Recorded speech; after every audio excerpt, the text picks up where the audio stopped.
haciendo un poco de conocimiento. Bien. Esto obviamente no voy a entrar en tema, pero quiero que está bueno hacer como una evolución de cómo fueron las diferentes teorías para llegar a lo que hoy conocemos como cáncer, como para entender un poco mejor cómo se fue estudiando todo el proceso. Una de las primeras teorías que se vio fue lo que es la teoría viral. La teoría viral fue allá como por el 1900 y lo que estudió y lo que se dieron cuenta es que había ciertos virus que determinaban ciertos cambios celulares y que esas células que estaban cambiadas, que estaban modificadas por la acción de esos virus, eran células que tenían capacidad de generar progenies de células alteradas y con ello un proceso de carcinogénesis, ¿verdad? O sea, hasta la formación de un tumor. Más adelante en el tiempo fue cuando se habló de la teoría del oncogen, se vio que había ciertos genes en las células que si eran alterados, bueno, en ese momento no si eran alterados, se vieron que había ciertos genes que eran capaces de generar o de justamente de generar esas mutaciones en las células, pero no se sabía cuáles genes eran, por eso le pusieron oncogenes, porque eran genes que se habían identificado como transformantes de las células. Más adelante en el tiempo se dieron cuenta que en realidad no eran esos genes, que nosotros teníamos genes cancerígenos, eran genes que estaban encargados en procesos normales de la célula, pero que cuando estaban mutados, ¿sí? Era que podían generar el poder transformante. Y ahí es cuando se forma la teoría del anti-oncogen, estableciendo que esos oncogenes, que a pesar de que se llamen oncogenes y nosotros pensemos, wow, qué malos que son, no, son genes que tienen funciones normales, ¿sí? Y justamente cuando están mutados es que se genera el poder transformante. Por eso se puso la teoría del anti-oncogen. Entre medio de eso fue que surgió la teoría celular del cáncer, que es básicamente lo que les estoy diciendo. Se empezó a ver que si una célula estaba mutada y esa célula entraba en el ciclo celular y hacía mitosis y diferenciación, etcétera, iba a generar más células, más células, más células, con las sucesivas divisiones, que también portaban mutaciones y que a su vez se le iban agregando mutaciones extras que todavía fomentaban todavía más una progenie de células totalmente neoplásicas y cambiadas, Y bueno, lo que manejamos hoy en día, a partir de todas estas teorías, es lo que es la teoría génica del cáncer, es decir, la que establece que ciertas mutaciones en ciertos genes hacen que las células se transformen, y que son esas transformaciones los que con los sucesivos pasos generan el tumor, sumado a una teoría de ambiente inflamatorio, y es que se necesita que aporte a todo eso un microambiente inflamatorio con un cambio del sistema inmune y de la respuesta inmunitaria para poder progresar ese proceso justamente. Entonces, con respecto a las bases génicas de la carcinogénesis, como para entender básicamente qué es lo que pasa, tenemos ciertos estímulos, como son acá agentes ambientales, radiaciones, virus, alelos mutados, y hay un millón más, que lo que van a hacer es actuar sobre una célula. En esta célula lo que van a generar es un daño genético no letal. ¿Y por qué es importante que sea no letal? Porque si la célula muere, esta célula no va a dar, si muere no va a dar ninguna progenie que porte esa mutación, ¿se entiende? Por eso es importante que la célula sobreviva para el proceso de carcinogénesis, que estos estímulos generen en la célula una mutación y gracias o debido a esa mutación es que se genera toda una progenie de células que portan esa misma mutación. Entonces, ¿qué es lo importante de esas células que están mutadas? Bueno, que esas células, aparte de tener la mutación que le generaron todos estos factores de riesgo, van a tener cambios genéticos y epigenéticos, Y esos cambios que van a tener toda esa progenie de células le van a permitir a la célula tener autosuficiencia para señales de crecimiento, es decir, que sean células que no necesiten factores de crecimiento para crecer, que crezcan por sí solas, que sean insensibles a señales inhibitorias del crecimiento, o sea, estén todo el tiempo creciendo y aunque le mandemos inhibidores de otras células, no se inhiban, que puedan evadir la apoptosis, o sea, que es lo que le permite estar mucho tiempo. Sabemos que la apoptosis es un proceso normal que tiene que suceder, para que el recambio celular sea normal y no se generen estas cosas. Bueno, estas células evaden la apoptosis y siguen viviendo, que tengan capacidad de angiogenia. Es muy importante en un tumor la capacidad de angiogenia porque es justamente lo que le permite generar vasos sanguíneos que lo van a nutrir a todas esas células, y que sean que logren la evasión inmune, que no sean reconocidas por nuestro sistema inmune, por lo tanto que anden ahí flotando y que nada las mate, digamos.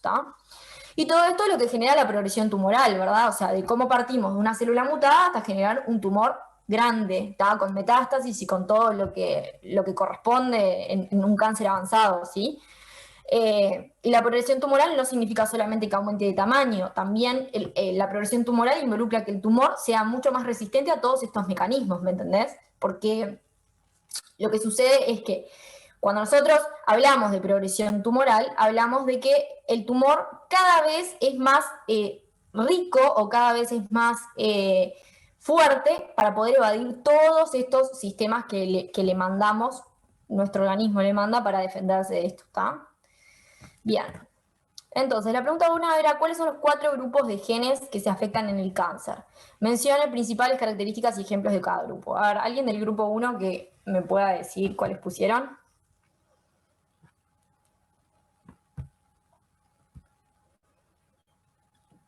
A ver, ¿alguien del grupo 1? Rapidito, lo que les salga, que igual lo vemos ahora.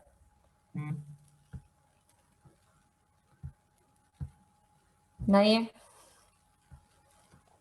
Hablamos perdón, No, dale. de los oncogenes, los genes supresores de tumor, los genes reparadores de ADN y los genes reguladores de la apoptosis. Ahí está, esos son los principales 4 grupos que se afectan en el cáncer, ¿está? Que ahora les vamos a ver un poquito mejor cada uno. Los oncogenes son los que yo le hablé un poco en la reseña histórica, ¿tá? En condiciones normales son genes que se encargan de un montón de funciones normales de la célula, como es estimular el crecimiento, proliferación, diferenciación celular, ¿tá? Y que justamente su desregulación, o sea, su alteración, es lo que genera que las células en las que esté desregulado esta expresión genética se genere autoinducción de crecimiento y proliferación celular, ¿tá? O sea, sean células independientes, ¿tá? Para todos estos procesos, o sea, los hagan solos. Se heredan con un patrón dominante, es decir, se necesita solo un alelo para que se exprese esta mutación. Y bueno, tenemos 6 grupos, que los vamos a ver ahora cuando hablemos, creo que era la pregunta 2 o 3, ¿tá? Así que condiciones normales estimulan crecimiento, proliferación y diferenciación. Si se alteran, generan que estos procesos que justamente controlan los haga independientemente la célula en el momento que quiera, digamos. Bien, después el grupo 2 son los genes supresores tumorales, ¿tá? En condiciones normales justamente regulan y controlan el crecimiento celular. O sea, creo que está quedando claro el concepto de que no es algo saludable que las células crezcan descontroladamente y generen diferenciación y proliferación constante, ¿verdad? O sea, nosotros tenemos procesos de presión selectiva que tienen que identificar cuáles células tienen que crecer, en qué momento, cuándo tienen que morir por apoptosis, etcétera, ¿tá? No es una proliferación descontrolada, siempre tenemos de más y de menos, ¿verdad? O sea, tenemos sistemas que controlan para que estos procesos sucedan y sistemas que controlan que no sucedan, ¿tá? Y estos serían estos, ¿verdad? O sea, genes supresores tumorales justamente regulan y controlan el crecimiento. O sea, inhiben todo lo que hacen los oncogenes, ¿está? Para que no haya un crecimiento descontrolado. Y la desregulación, entonces, genera un fallo en la inhibición del crecimiento celular, ¿verdad? Lo mismo, se genera un crecimiento descontrolado y sin ningún tipo de supresión. A diferencia de los oncogenes, se heredan con un patrón recesivo y algunos de los ejemplos son RB y P53, que hay una pregunta que los vamos a ver mejor. Después, los genes que regulan la apoptosis. Bueno, sabemos que en condiciones normales la apoptosis es un proceso fisiológico. Las células tienen que morir por procesos naturales, ¿está? Entonces, la desregulación, todo lo que inhabilite la apoptosis o retrase la apoptosis, genera una acumulación celular patológica, ¿verdad? O sea, de células que, por ejemplo, pueden estar mutadas porque están destinadas a que se mueran y como los genes que regulan la apoptosis están dañados, no se mueren estas células y es así como se inicia todo el proceso. Y un ejemplo, por ejemplo, es el BCL2 del linfoma folicular de células B, ¿tá? Y en esta patología, en estos linfomas, lo que se caracteriza es justamente por una alteración de los genes que regulan la apoptosis, entonces se acumulan linfocitos, ¿tá? Que no mueren y justamente alterados, por supuesto, y bueno, por eso es que se va generando todo el proceso. Lo otro que tienen las células, los genes que regulan la apoptosis, es que si inhiben la apoptosis, si estimulan la apoptosis, porque se pueden desregular para cualquier lado, o sea, en más o en menos. Si Sí. la estimulan, inhiben el crecimiento celular, entonces se comportan como genes supresores de tumor. No sé si lo entendí bien, es una pregunta. No, sí. O sea, se comportan como genes supresores tumorales porque entendemos que los tumores se benefician de todo lo que genera un crecimiento o una proliferación descontrolada, ¿no? Que sería en el caso de que falle lo que es la regulación de la apoptosis, ¿verdad? O sea, se acumulan células y ta. Está bien lo que decís, o sea, sería como una de las acciones que generan, pero igualmente, viste que están separados en grupos así, o sea, los genes supresores tumorales en realidad no solo se encargan de la apoptosis, se encargan también de otros procesos, ¿se entiende? Por eso están como en grupos distintos. ¿Tá? Por ejemplo, fallo en inhibición de crecimiento puede ser también deprivación de ciertos factores que necesitan, o sea, no quiere decir directamente la muerte de la célula. Claro, ¿Se entiende? no, sí se entiende. Yo porque había leído que los genes que regulan la apoptosis se podían comportar como oncogenes o como genes supresores de tumor. Está bien, sí, Depende está de bien. si estimulaban o inhibían la apoptosis. Está bien, claro, está bien lo que vos decís, porque puede estar regulado, digamos, en más o en menos. En los casos de los tumores, por supuesto que lo que le sirve al tumor es que esté regulado en menos, ¿verdad? O sea, Claro, que que la no haya apoptosis esté apoptosis. disminuida. ¿Está? Está bien lo que decís. Se pueden comportar de esas dos maneras, sí. Y si está regulado en más, se estimula el crecimiento celular y favorece al tumor en sí mismo. Si están estimulados en más, o sea, si tenemos más apoptosis de la que tendríamos que No, tener. digo en menos. Si hay Ahí menos está, sí. apoptosis, más crecimiento. Está perfecto. Está bien, sí, eso. Bueno, para recordar un poco la apoptosis, obviamente no nos vamos a meter en el tema, pero bueno, saber que hay una vía extrínseca y una vía intrínseca, ¿tá? La apoptosis, por supuesto, sabemos que es la muerte celular programada, o sea, es un programa genético que tiene nuestra célula, que cuando se generan señales de muerte, la célula, activa todos esos procesos para generar su destrucción, ¿tá? Tenemos una vía extrínseca, que es la de Fas ligando, en donde hay ligandos de muerte que se unen a receptores Fas, y bueno, por cascadas, donde se estimula la caspasa 8, después la caspasa 3, etcétera, se genera la muerte. Y la vía intrínseca, que es la que abarca lo que es la membrana mitocondrial externa, y bueno, se activa todo lo que es el complejo del apoptosoma, que estimula la caspasa 3 y también genera la apoptosis de la célula. ¿Tá? Lo que es importante saber de la apoptosis es que las células se mantienen quietas, ¿tá? O sea, no mueren todo el tiempo por apoptosis porque tenemos genes proapoptóticos y antiapoptóticos que están en cierto equilibrio, ¿tá? Que cuando se necesita que la célula sobreviva, por supuesto que aumentan lo antiapoptótico, y cuando necesitamos que las células sufran apoptosis, aumenta lo que es proapoptótico. ¿Tá? Los proapoptóticos es lo que se conoce como VAX y VAC, ¿tá? Son proteínas, y lo antiapoptótico BCL2 y BCLX.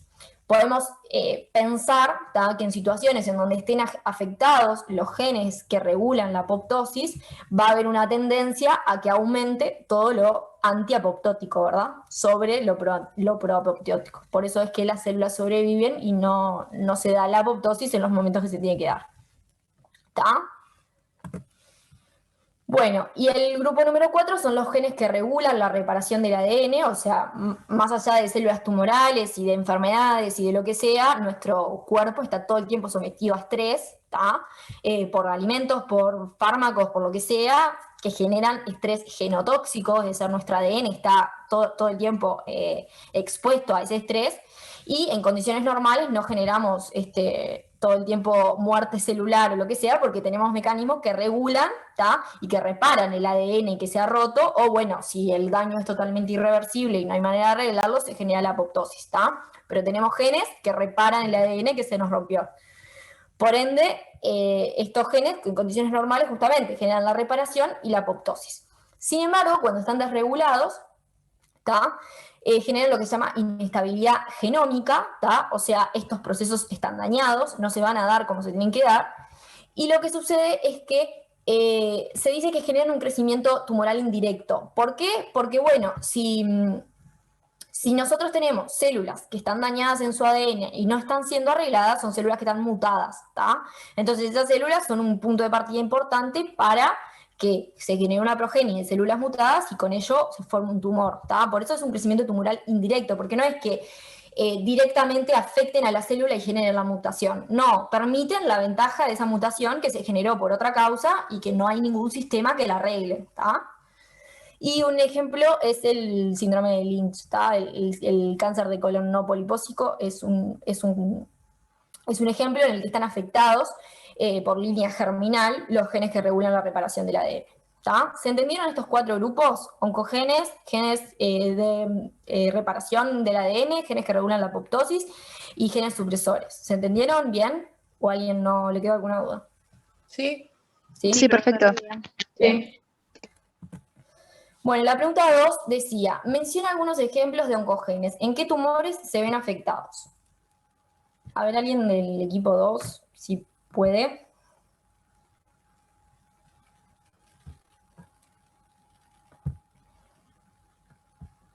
Equipo 2, un vocero, alguien que...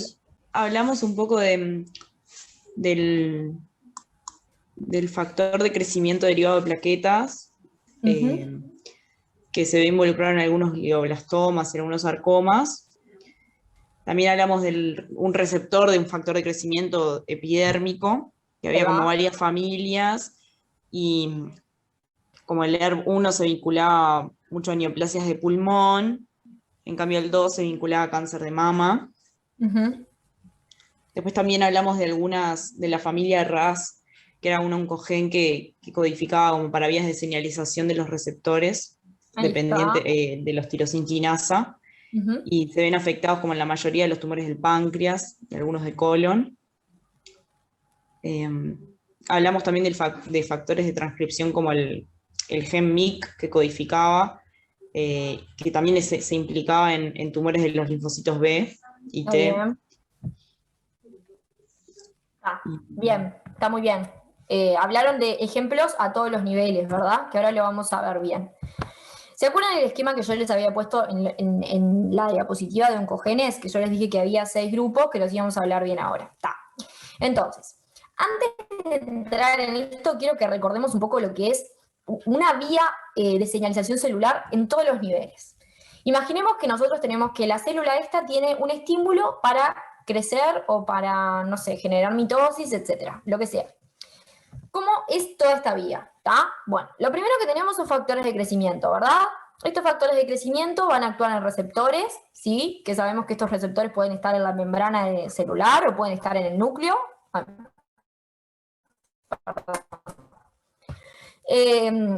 Y que cuando este factor de crecimiento se une al receptor, en el dominio citoplasmático del receptor, o sea, en la parte de adentro, en la que da hacia la célula, digamos, ¿tá? Se genera toda una cascada de señalizaciones que culminan en lo que es el núcleo, ¿tá? Donde está el ADN, ¿sí? Y esto lo que va a determinar es un cambio a nivel de la transcripción o traducción del ADN para generar algo, ¿tá? Eso es lo que pasa cuando tenemos un factor de crecimiento en cualquier célula, ¿tá? Y justamente el estímulo es que la célula entre en el ciclo celular y haga sus cosas, digamos. Entonces, tenemos oncogenes que codifican justamente para estos factores de crecimiento. O sea, son oncogenes que codifican proteínas que en definitiva son factores de crecimiento, como el TGF-beta o cualquier otro. ¿Tá? ¿Qué pasa cuando están alterados? Bueno, si tenemos oncogenes que están alterados, ¿tá? Y que codifican para factores de crecimiento, ¿qué nos van a generar? Bueno, factores de crecimiento alterados. ¿Tá? Entonces, ¿qué es lo que va a pasar? Bueno, va a pasar que las células que porten esas mutaciones muchas veces no necesitan los factores de crecimiento para crecer, o sea, tienen una capacidad propia de generar sus propios factores de crecimiento y autoinducirse el crecimiento sin necesidad de esto que viene de afuera. Por lo general las células, o sea, los factores de crecimiento que actúan en las células actúan de forma parácrina, o sea, tenemos otra célula cerquita que secreta el factor de crecimiento y que actúa en esta de acá y genera el crecimiento de esta, ¿tá? Entonces la novedad, digamos, de lo que son las mutaciones a este nivel, ¿sí? Hacen que la célula no tenga esa acción parácrina y que forme sus propios factores de crecimiento y haga que actúen en la misma célula, ¿tá? Eso es una característica de las células neoplásicas, ¿sí? Después, si tenemos alteraciones a nivel de los oncogenes que codifican para receptores de factores de crecimiento, o sea, para esto de acá, ¿sí? Va a pasar algo similar. O sea, estos receptores, por ejemplo, van a estar activados constantemente, no le va a importar al receptor si viene un factor de crecimiento o si no, y va a estar mandando todo el tiempo la señal al núcleo, ¿tá? De crecimiento, proliferación, diferenciación, todo eso, ¿tá?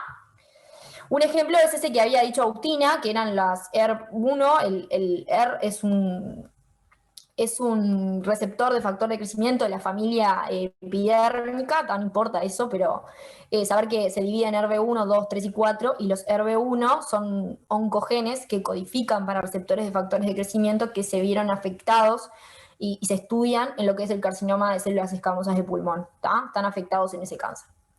Después tenemos lo que son los oncogenes que codifican para proteínas transductoras de señales.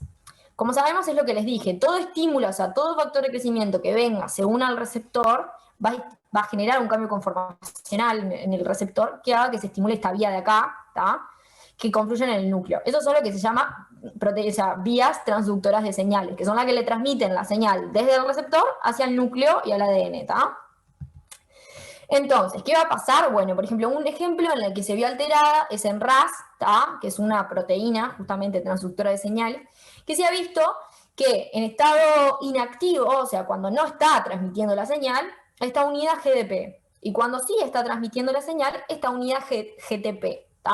Entonces podríamos pensar que, por ejemplo, si se altera el bolsillo de unión a GTP y a GDP, determinando, por ejemplo, que todo el tiempo esté unida a GTP y nunca a GDP, ¿qué va a pasar? Esta señal va a estar constantemente todo el tiempo unida a GTP y todo el tiempo mandando la señal, ¿verdad?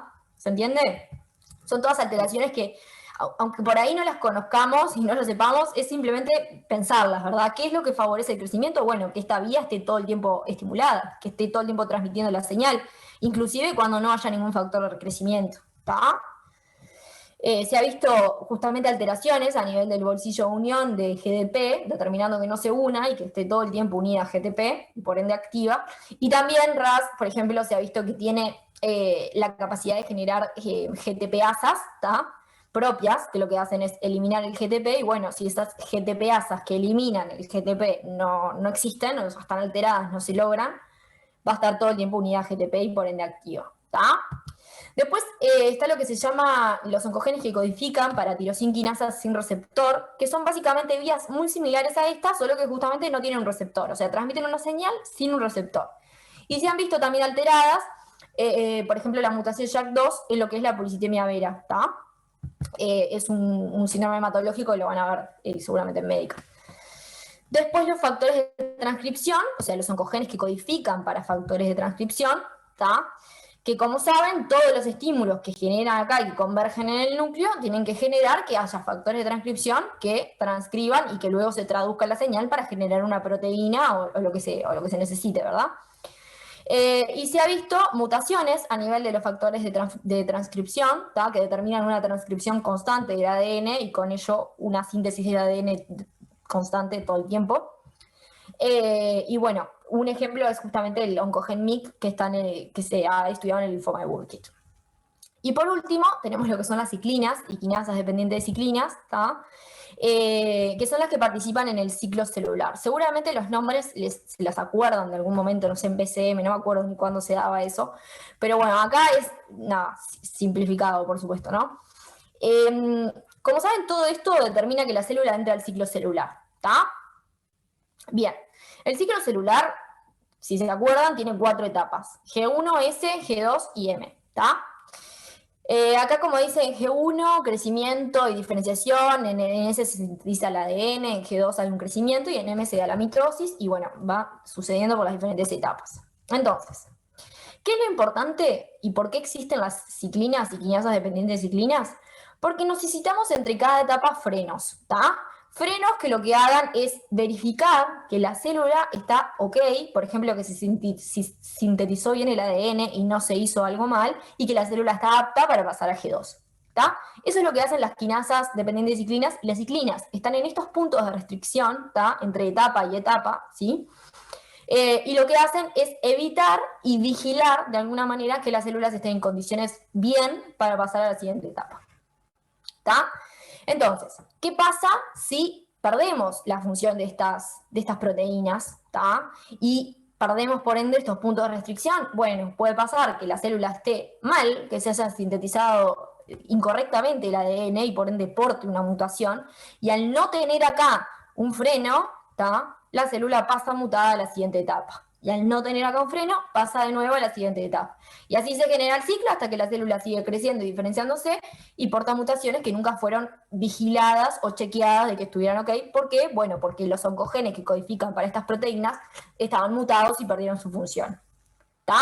¿Se entendió a qué nivel puede estar afectado los oncogenes? Que quede claro que esto, o sea, lo que yo les puse acá son oncogenes que generan proteínas que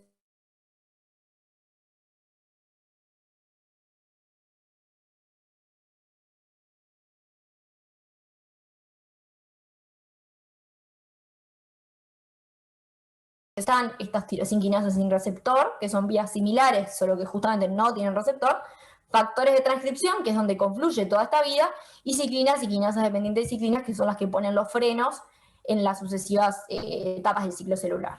¿Tá? ¿Se entendió lo que son los diferentes grupos de oncogenes? Sí. Bien. Bueno, pasamos a la pregunta 3 entonces. Dice, ¿en qué grupo se encuentra el gen del retinoblastoma, el P53? Menciona ejemplos donde los mismos se vean alterados. A ver, alguien del grupo 3.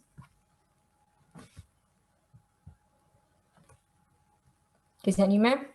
Habíamos dicho que eran genes supresores de tumor. Bien. El del retinoblastoma, Laura lo explica re bien. Y el P53 es como el gen más frecuentemente mutado en cánceres en los seres humanos. Bien. Más o menos en el 50% de los cánceres hay una mutación en el P53. En la mayoría de los casos es una mutación que se produce en las células somáticas, pero hay casos